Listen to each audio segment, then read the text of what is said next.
Hey everybody, Dan here with Pain Free You. Today I wanted to talk about life is just a bunch of right nows strung together. So I'll get to it in a minute. We'll take a couple of breaths. Breathe in something peaceful. Exhale the noise and the chaos. Breathe in the clarity about this mind-body perceived danger pain. Exhale the uncertainty. Breathe in the calm. Exhale the chaos. So, life is just a bunch of right nows strung together. Right? I kind of like this mental thought process that there is no past and there is no future as far as our brain and our psyche. There's no past, no future. It's just a bunch of right nows strung together. And where I'm going with this is I'm going to ask you to evaluate, what are you doing with your right nows? Are you engaging in a lot of fear, a lot of worrying about this, the right now that's going to happen at some point, after this one? What are you doing with your right nows? Are you scrolling your phone, looking at Instagram, TikTok, YouTube, Facebook? Are you engaging in anything useful? Or are you scaring the shit out of yourself, worried about your pain or symptoms? Are you bouncing from doctor to doctor to doctor after going to 30 of them and now expecting the next doctor to have the answer for you? No offense to doctors, but in the mind-body space, very few of us actually get relief from the doctors as it relates to chronic symptoms, chronic pain. So what do they say the definition of insanity is? Doing the same thing over and over and over again and expecting a different result. Look, if you've been to dozens of specialists, dozens of doctors, had more treatments and more opinions about what's wrong with you, and none of it's worked, I'm probably going to encourage you that that's not the solution, right? I don't think your solution is in a doctor's office or a bottle of pills or in an injection with, like pain meds or steroidal injections or anything like that. I don't believe the solution to TMS is a physical approach. I believe the solution is between your two ears. Thinking better, fearing less, focusing on living more. The things I talk about every day. So, what are you doing with your right nows? And when I say there's no past or future, I mean it. Like, if you weren't calling up a memory about your past, would it exist? What about people who lose their memory? In their mind, do they have even a past? It's imaginary. And I also like to joke that, when we think about the past, we're not thinking about what actually happened. We're thinking about what we perceived to have happened. And if you ask two people who are both at the same situation at the same time, what happened? You're going to get two different stories. So even our memories of the past are very much subjective.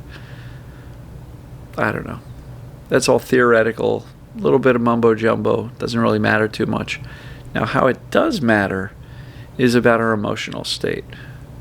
Do we have past emotions? Do we have future emotions? No, and no. We have emotions based on the memories of the past and our imagination about the future. So if I said imagine your future from a health perspective, depending upon your outlook, you're either going to view that with a lot of fear and anxiety and worry, or you're going to view it with a lot of optimism, hope, and, looking forward to a future of, excellent health.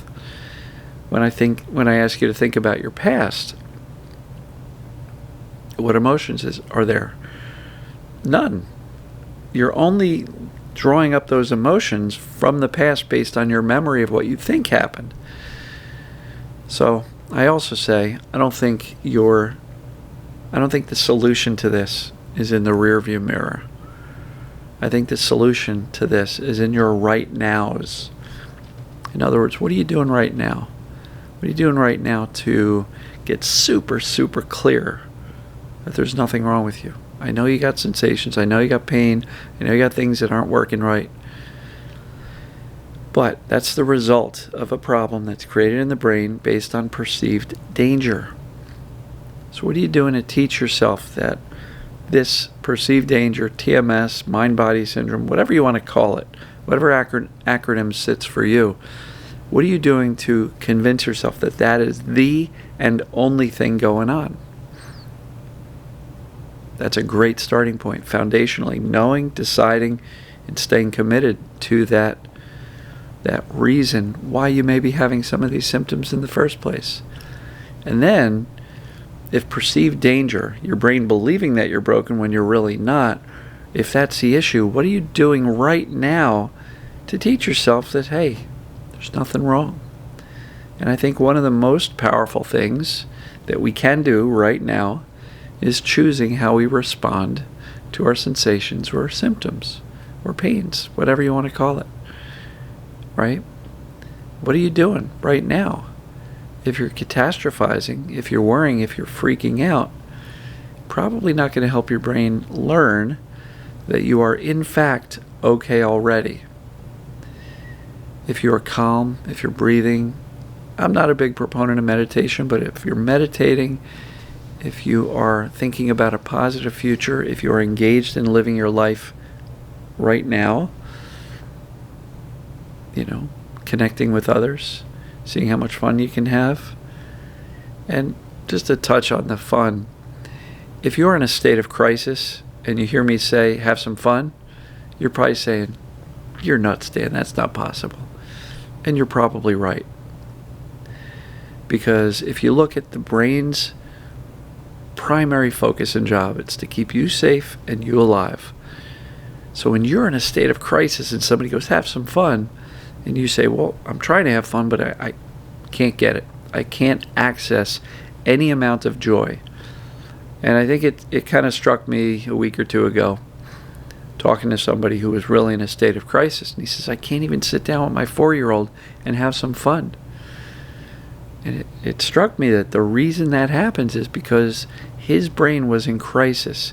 His brain was in fight or flight. His brain was terrified. And because the brain's primary job is safety and survival, fun was at the bottom of the priority list. And so, if you're trying to say, well, come on, I want to have some fun, brain's going, not important. Let's focus here. You got to get better. So, what are you doing with your right nows? What are you doing to help yourself get more clear that TMS, perceived danger, pain, is the thing that's happening, the only thing? What are you doing to help convince yourself and your brain that you're actually safe in the moment, safe emotionally, physically, and mentally, meaning your thoughts are not dangerous? And even, what are you doing right now to convince yourself that normal life stress is not dangerous either? I know there are things that trigger us.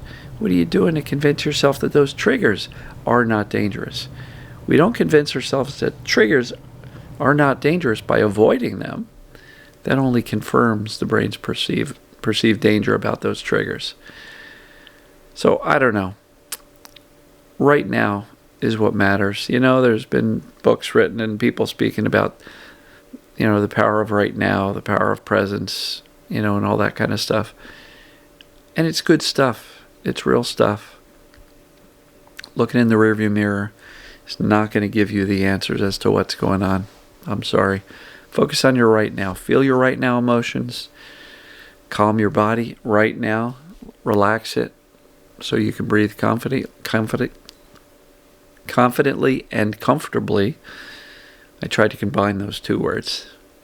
It's been a long day. It's evening here. Pretty late. Yeah, what can you do to teach your brain that even your thinking is not dangerous? Not by not taking it so seriously. Right? So what do you guys think of this concept about life is made up of a whole bunch of right nows strung together? It's not about the past, it's not about the future, it's about right now. Decide what you're doing with your right now. And if you're wasting right now, you're not going to get it back. That doesn't mean be super productive and a go-getter all the time. Sometimes the correct right now action is to chill out, cut yourself some slack, maybe do something for yourself, some self-care. That's a very valid and useful right now activity. So, just rambling a little bit here. I love you guys and gals, and I'll see you tomorrow. Take care.